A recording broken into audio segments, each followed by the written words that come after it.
You're listening to Trending with Timmerie. So, what's trending? Joining me today is Helen Alvare. She's a professor of law at the Scalia Law School at George Mason University. And Helen's graciously agreed to join me today to discuss 100 years of women's right to vote that was ratified in 1920. Now, the reason we're talking about this today is because this was first voted upon as it began to pass through the House of Representatives on May 21st, 1919. And so I want you to get ready for what will be a storm of a summer talking about women's rights, the rights to vote, and whatever upcoming legislation may be coming our way. Helen, welcome to the show. What can you share with us about this 19th Amendment that's also nicknamed the Susan B. Anthony Amendment? Right. So it is really hard for people to imagine a time when people thought generally that women weren't sufficiently intelligent or rational to cast a vote. If you watch like really old movies and, all the scientists and smart people are men and women are like, maybe the nice gal at the office, or there's sort of like one woman who has a little spunk. You kind of get the atmospherics of a time when it was just presumed that men were more fit for having opinions and having informed opinions. So the struggle for the vote was very long. It went from the 19th century into the 20th century. You had some states prior to that granting women the vote, but here we have a constitutional amendment. And when something enters an amendment to the Constitution, to the Bill of Rights, it means that states can do no less than give that right. They could give more rights, but they can't give less. And the idea, it started really from that time to today that there was such a thing as, quote, the women's vote, unquote, which ignores, year in and year out polls showing that women diverge in their thinking, as do men, as do all humans. But the zest for capturing the women's vote still makes a good headline, and so you still hear about it. Isn't that interesting? There's a separation. And what's fascinating to me is when I look back at the women's vote, at the beginning of kind of the right to vote, there are all these people talking about, we're waiting for this voting block, but it actually, fascinatingly enough, took a lot of women a couple of decades to really start voting. Helen, why do you think that was? Some of it was cultural, some of it was personal, probably cultural because people had come from various backgrounds which just discouraged or didn't encourage women to vote. The idea was that the man spoke for the household and that, she shouldn't. It wasn't really her purview. There's a hysterical writer. What is her name? Oh, Dorothy Sayers. You've heard of Dorothy Sayers. I think she was part of a famous circle of intellects and women and men. And she tries to get people, she has a little book about women's rights, and she tries to get people to imagine what it felt like when people spoke to women about the things that should concern them and the things that shouldn't, by imagining a dinner party where a man starts to talk about politics or candidates and the woman says to him, "Oh, don't bother your little handsome head about that." I think I'm going to say that to the next guy. I say, "Don't bother your handsome little head about that. We'll take care of it." There was just, so it was the idea that it wasn't important for her. Her role was not public. Her role was not civic. Her role was strictly at home, as opposed to two notions. One, that her role was both in the home and out of it.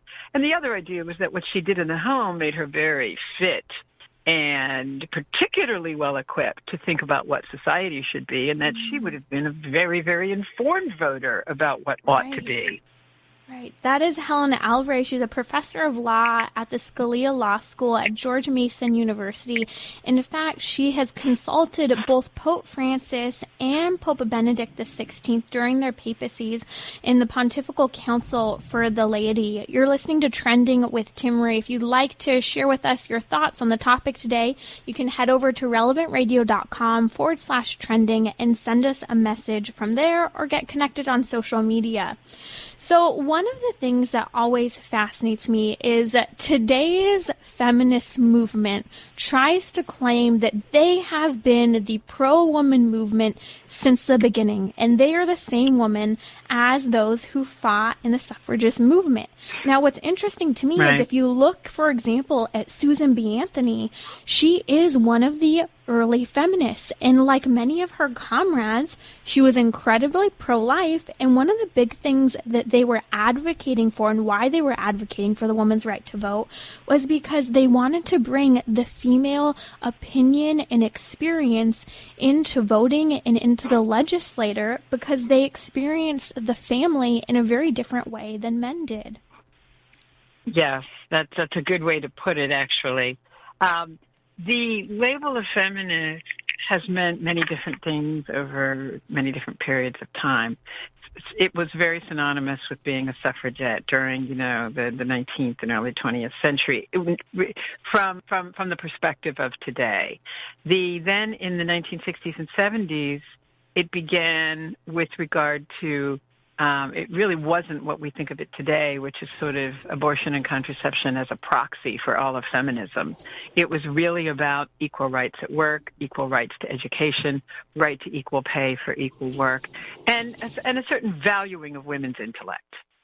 And today, however, thanks to the sort of unceasing drumbeat of groups like the National Abortion Rights Action League, Planned Parenthood, people confuse the movements for, forcing the Little Sisters of the Poor to pay for contraception or the movement for abortion with feminism, as if equality is only achieved when there's women, there's men, there's sex, and neither of them has to have a baby.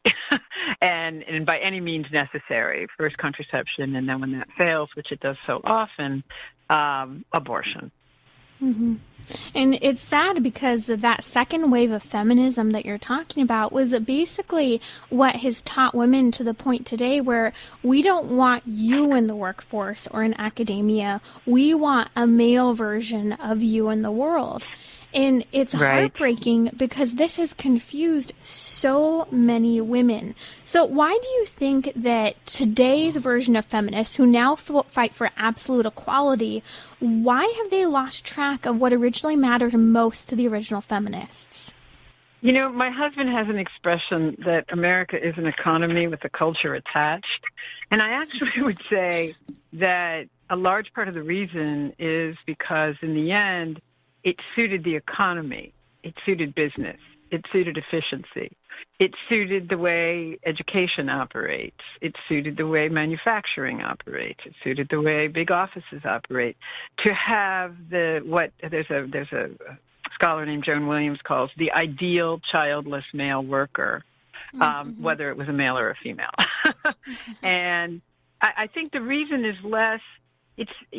There's elements of people who don't want to have responsibility for a relationship or a society that regards, sex for pleasure as infinitely, superior to sex related to children. There's all these things, but I actually think that maybe the biggest reason is that it suited the economy to demand that everybody accord to the childless male worker model, and they called it feminism, but that was just because it was useful for them. This is like Target selling rainbow T-shirts, not because Target has any deep commitment to sexual orientation issues, but because they thought it would make Target stand out and sell more T-shirts at the beginning of the same-sex marriage movement. I think economics is just a huge feature of it, and I think ironically, here we are fighting against the man, and all we did was sort of fight to succumb to the man being sort of the way things get done that puts money and efficiency before it puts people and relationships and families. I have been thinking about this, especially since last summer. I feel like the two options for women in today's culture is they're told they have to sacrifice one or the other. It's a productivity versus femininity. You can either be a woman and live out a fundamental part of who you are, or you can hang that and be absolutely productive and kind of become a cog in a machine, sacrifice your fertility, sacrifice getting married, sacrifice all relationships. And so the question stands, how do we recreate a world that still allows room for a woman to have a child and to raise and love and put time into her children and marriage at the same time as being involved in maybe a smaller or larger capacity later on in the workforce? One thing I always like to remember is that the people who allegedly make these rules about what constitutes freedom for women, what is feminism, what is success, if you actually look at their lives, they get married, they have marital childbearing, they stay married. The data on marriage, marital childbearing versus non-marital, and stable versus a dissolving marriage is so much higher for people with privilege. That is, the people who are setting all the terms about what constitutes freedom and fairness and feminism. So this is what they're choosing. And if that's what they're choosing, and they have all these privileges and an ability to choose, it must be because it's pretty darn good. So the idea that they could possibly set a standard that says, no, it's cool for me to get married and also to have work that's interesting, but I'm sorry you can't because it's not really very feminist, is it, to get married and have kids? Now, certainly money and education is a part of this, but they've made it possible for themselves. The question is, will they help make it possible for everybody? To me, it's one of the great civil rights issues of our time, the huge gap in marriage, marital childbearing, and stability versus divorce between the wealthy and the poor. And so it can be done. Clearly it's desirable because they're doing it for themselves. And the question is, how will we make it more possible for others? And I guess part of the answer is, number one, there is no such thing as a balance when you get married and have kids. Your family just comes first. I mean, it isn't really a balance. It's a hierarchy. Number two, you probably will have to get adjusted to, you're going to have to sacrifice one thing for another. You're going to have to sacrifice some money, et cetera, probably the size of your house, but that means you have to reorder your priorities, and you really have to decide, what do you want your days to look like? How do you want to live? And really think about that very specifically. Don't live beyond your means. When you don't have children, that's the time to do sort of the time that involves crazy stuff in your career. And when you do, you take all that capital you built up by being a lovely worker, and you say, so here's what I want.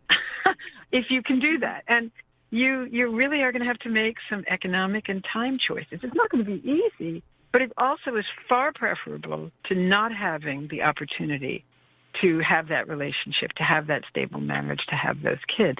They deliver, putting this in really utilitarian terms, which doesn't sound attractive as it's rolling off my tongue, but they are far more meaningful in the long run and worth the sacrifice. I always tell my students, don't live up to your income. Allow yourself a place to jump off when you decide, I'm really putting my kids first means I can't continue the way I am. Don't have unrealistic material expectations. Slow and steady, building things up over time, not having to have everything new and shiny, relying on family and in groups. It certainly can be done, and in fact, most women do it. But the big question to me is the ridiculousness of those who, quote, set the table on this. They're choosing really good things for themselves and their children. Marital, childbearing, stable marriages, they need to make it more available to other women, and they need to talk it up and not just say, it's not a problem if we have a 40% out of wedlock birth rate, mostly concentrated among the poor. That's fine. Oh, well, then why didn't you do it? Why did you choose this other thing? Oh, it's easier. They actually need to talk up the lifestyle, which is stable marriage, raising your kids there, that works for them and that works for people generally better than others. That's Helen Alvare. She's a professor of law at the Scalia Law School at George Mason University. You're listening to Trending with Timmerie. Helen, I have a question for you that I really think needs to be asked, and then we need to implement an answer to this a little bit better. And that is, how do we have a conversation with teenagers and college-age women about their fertility in a way that's respectful, but also helps them to understand that fertility is a real thing and that women are sacrificing it for years and then all of a sudden discover later that they weren't able to conceive a child? If you could give kind of a brief answer on where you would go with that. Yeah, I think first you do have to recognize that this seems like it's a far off in another galaxy to them, right? Second, you need to talk about it the same way you talk about their other health and the environment, that you have to keep it. You have to be healthy. You have to be knowledgeable now for the long run. They'd appreciate that about the world at large, the ambient environment. It also applies to their body. And third, teaching people natural family planning and how to tell what their body is doing really has enlightened a lot of young women about how amazing their body is. And I guess fourth, to really have conversations about the pain of not being able to have children when they want them, of destroying their fertility in some way, of deciding that, oh, it's fine, I'll get pregnant at 40, when actually it's very hard. These are no slam dunk. Again, it seems very far off to them, but some things can be done.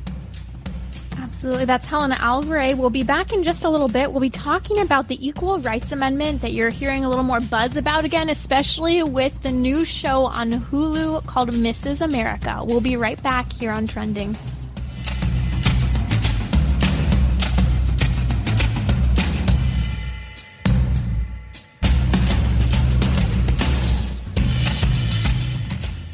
Timmerie will be right back. You can reach her on Instagram and Twitter at Timmerie. That's Timmerie. You can listen to more of Trending with Timmerie via the Relevant Radio app or at relevantradio.com/trending. So I don't know if you've been watching the show Mrs. America on Hulu, but it is an absolute kind of smear on any type of pro-life or anti-feminists in the culture. In fact, Phyllis Schlafly is a Catholic pro-life individual who opposed very intensely the Equal Rights Amendment back in the 70s, and she went up against radical feminists such as Betty Friedan and Gloria Steinem. And it's fascinating to me watching the show because I feel like they show Betty and Gloria in a much better light than they show Phyllis Schlafly. And the whole story is kind of telling the story of the battle over the ERA. Kate Blanchett plays Phyllis Schlafly, which is entertaining because she really does not agree with anything that Phyllis stood for. Joining me today is Helen Alvare. She's a law professor at George Mason University. Helen, I would love to hear your thoughts on the show, and also if you could help break down what the Equal Rights Amendment is, because I feel like it's not been well represented yet on the show. So I do not watch the show because I don't watch a lot. To the extent I watch anything, it's either like a documentary or like a European murder mystery. I love it. I am with you. But I have read the kerfuffle about it in the news and the portrayal of Phyllis Schlafly. I actually encountered Phyllis Schlafly more than a few times. Also was familiar with her work on the ERA. And the ironic thing, of course, is that what they don't really portray in the film is that her worry over the ERA was, ironically, stuff that's come to pass, exactly come to pass. She talked about things like, no special facilities for women for safety or privacy or modesty. She also talked about the fact that the language of non-discrimination in the Equal Rights Amendment would be used to demand that women have access to abortion, that the government would be required to give women access to abortion. And she demanded that the other side say, listen, if that's not true, then just change it. Okay, just change the text of the amendment. The actual amendment that said women shall have equal rights in the U.S. and every place subject to its jurisdiction.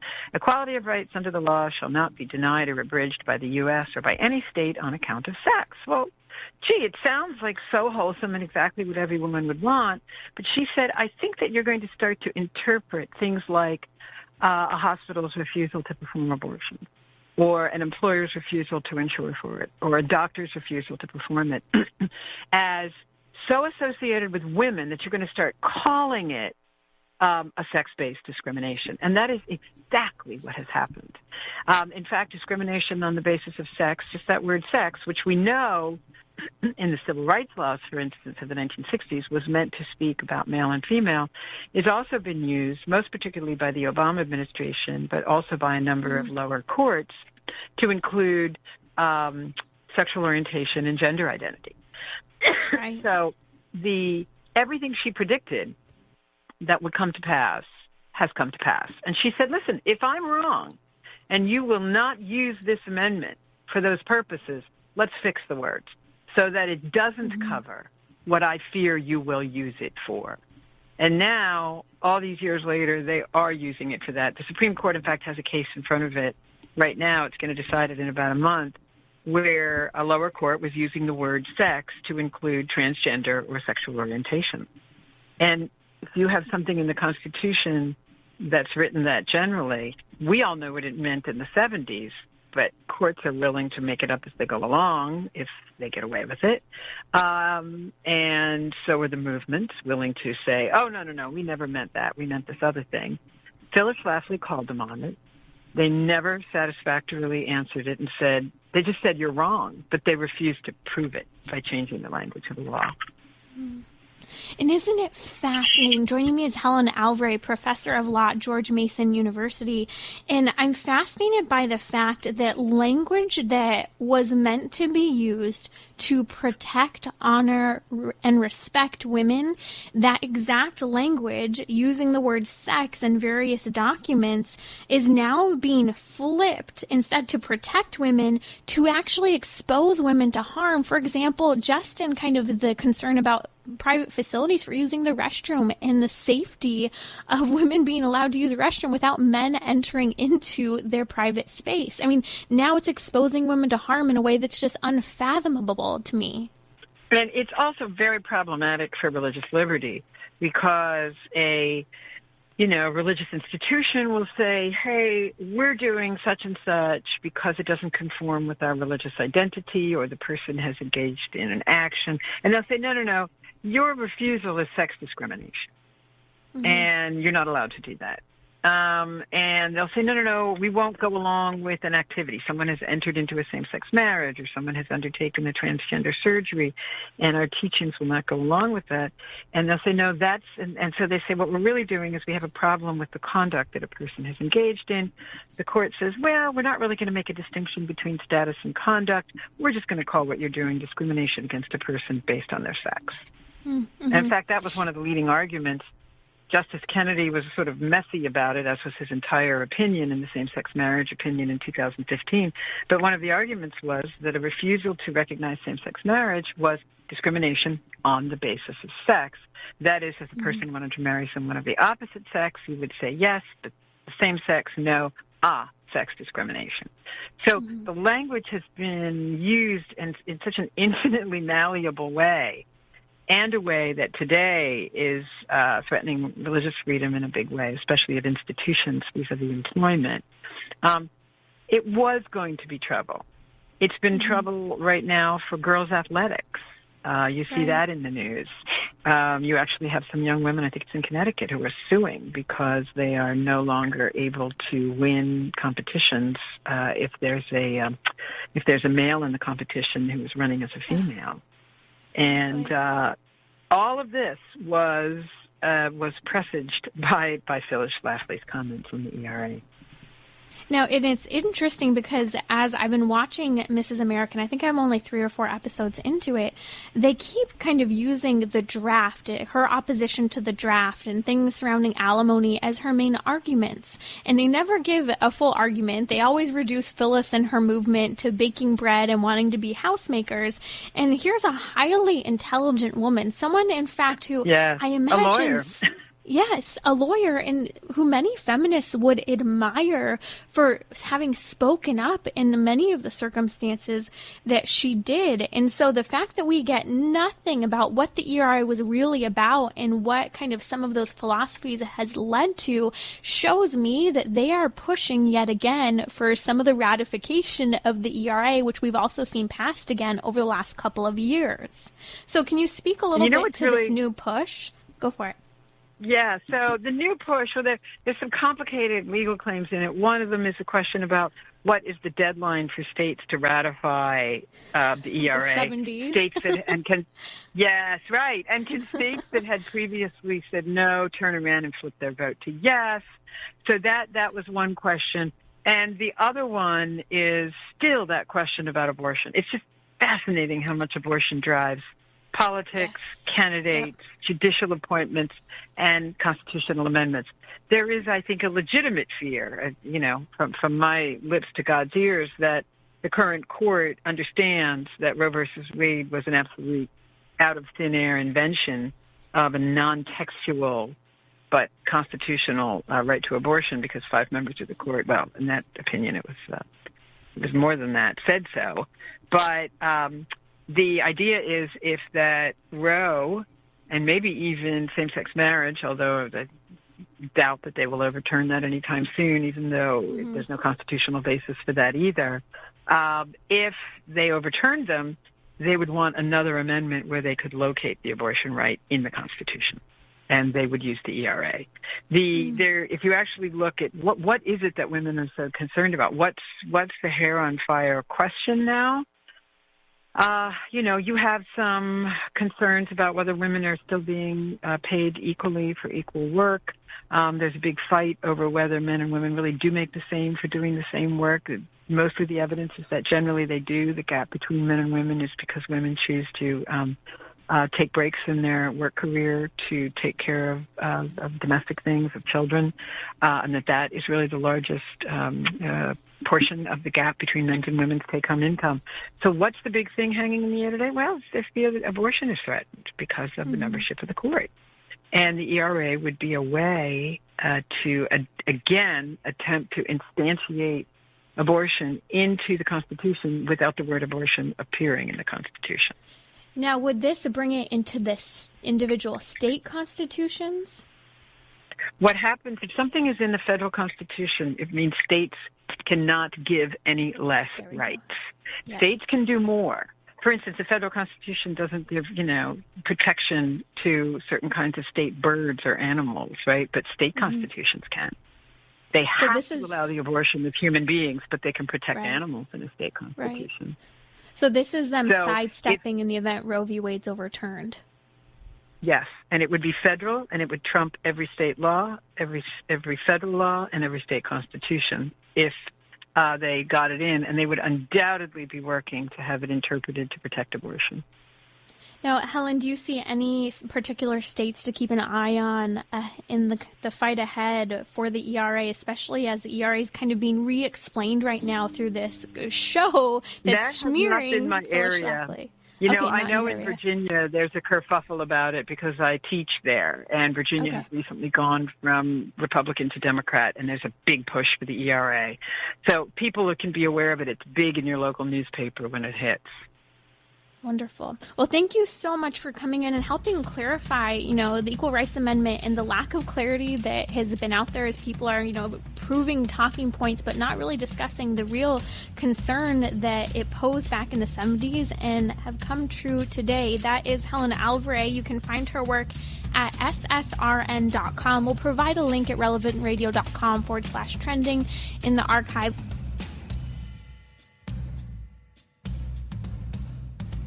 You can listen to more of Trending with Timmerie via the Relevant Radio app or at relevantradio.com/trending.